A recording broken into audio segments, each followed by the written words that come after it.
मेरी नई पैंट कहाँ है? कौन सी? अभी ली थी वो कि 2 साल पहले ली थी वो?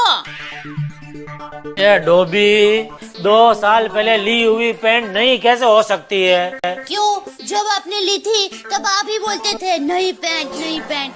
फिर ये 7वीं फेल।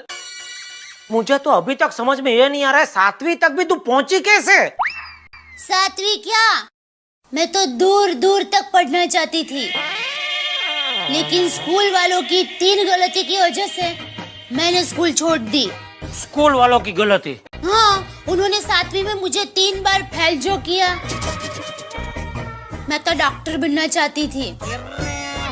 जब मैं छोटी थी ना, तब घर घर खेलती थी, तब मैं डॉक्टर ही बनती थी और सब लोग मुझे दीदी बुलाते थे। दीदी, डॉक्टर दया।